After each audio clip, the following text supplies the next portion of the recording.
Aujourd'hui, je vais vous raconter une histoire et j'aimerais vraiment que vous l'écoutiez jusqu'à la fin. Et aussi, vous pouvez envoyer à des personnes que vous pensez que cette histoire pourrait interpeller. La scène se déroule en Afrique centrale il y a quelques années.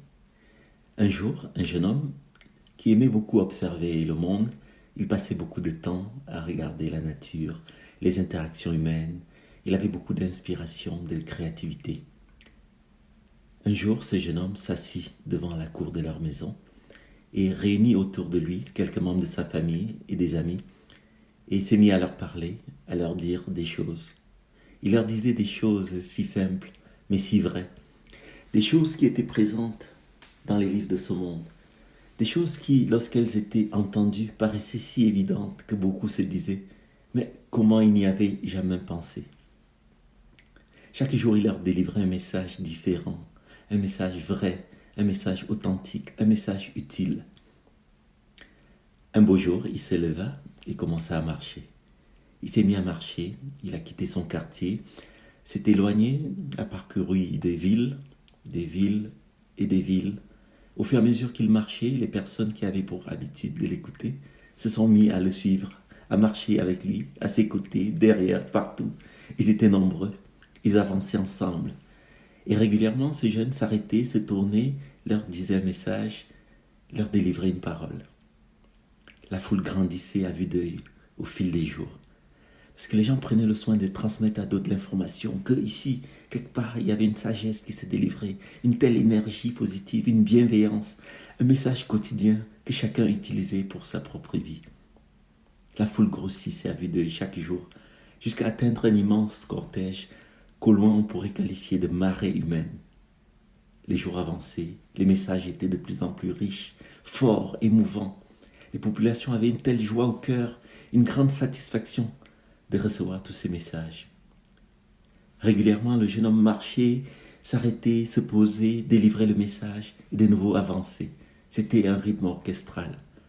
Il parcourait ainsi des villes, des pays et même des continents, avec la foule toujours plus nombreuse, toujours plus attentive, à l'écoute. Un beau jour, il ne dit rien. Il se tut. Pendant des heures, pendant des jours, pendant des semaines. Mais il continuait d'avancer avec derrière lui la foule qui s'impatientait de savoir quel serait le prochain message. Les gens chuchotaient, murmuraient, se posaient des questions. Ils essayaient de comprendre ce qui se passait, pourquoi il ne disait rien. Les gens étaient un peu inquiets, mais ils continuaient quand même à le suivre alors que ce jeune homme poursuivait son pèlerinage. Ils avançaient ensemble.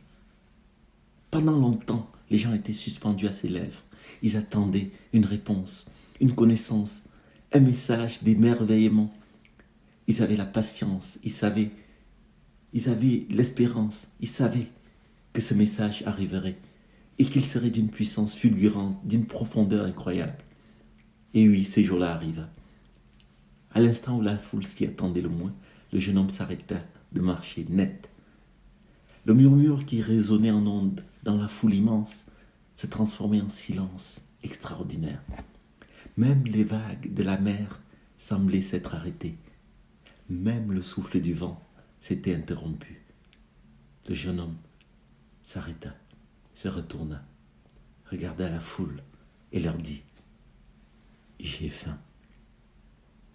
J'ai faim. »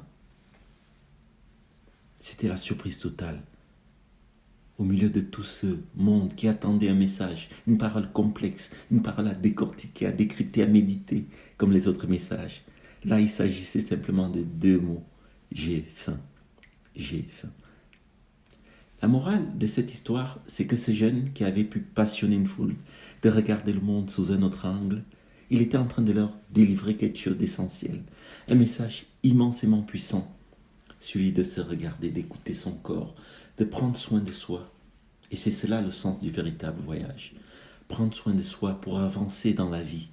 Cette vie qui nous mène quelque part, une destination qu'on ne connaît pas au départ, mais qu'on a envie d'atteindre. C'est aussi cela le sens de notre mission.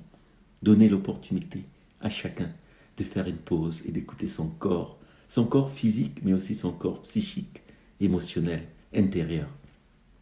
À votre santé. Prenez soin de vous. Bisous.